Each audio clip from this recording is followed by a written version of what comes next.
What can we decode about Warhammer the Old World from the latest Games Workshop news release?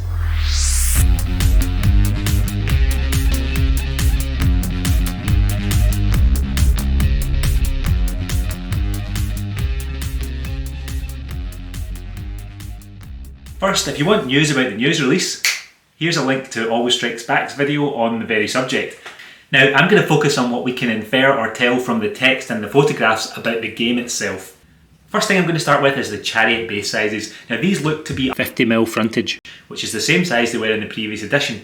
Now, it looks like all unit sizes are intended to go down and base sizes are intended to go up, so that could increase the survivability of chariots when they have less attacks back going into them once they finish their charge.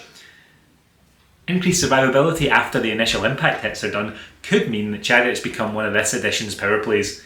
And hopefully it's one of the things that could help rebalance Tomb Kings so that they're actually a good army in Warhammer the Old World. Especially if Tomb Kings have a nice way to spam chariots, and I'm expecting that they will do. They'll either have them at core or they'll have multiple units available at special. So I would welcome Tomb Kings being actually good in this edition, and on top of that I've also noticed that the photograph of the High Elves has 3 Sky Cutter chariots in it. That would have been an awful lot of Sky Cutters in the 8th edition for that kind of size of 4ths. The next thing I want to comment on is that they clearly used these Swordmasters of Hoth from the Island of Blood box set in the High Elf pictures. And I'm not 100% sure, but it looks like the backs of some of the Thunderers in the photograph, the ones without the capes, that you can see at the kind of front rim of the photograph, who the High Elves and the Orcs and Goblins are fighting against, appear to be possibly some of the ones from the Battle for Skull Pass. Now, even though I have a pretty big dwarf army myself, I've never had any of the Battle for Skull Pass Thunderers because I use these guys, and these guys. But these images add more fuel to the fire about the rumour that the Island of Blood High Elves will become available again. And in game terms, the return of a very popular line of miniatures is only going to mean one thing: more High Elves for you to face on the battlefield.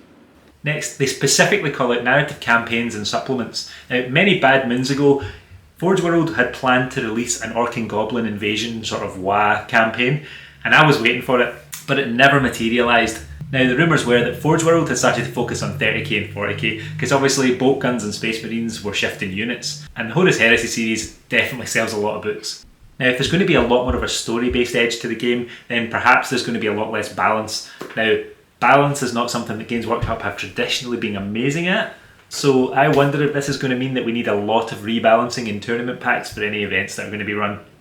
I expect if things become very story-based, we're going to end up needing quite a lot of effort to rebalance for matched play. Now, while we're on the subject of matched play, it would appear that they're at pains to note that there is not much magic in the world at the moment.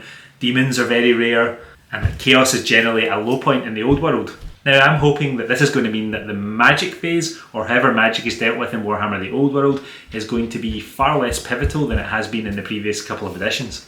And the last thing that I want to talk about is how people think that they're being left out because their armies are not part of the narrative campaign.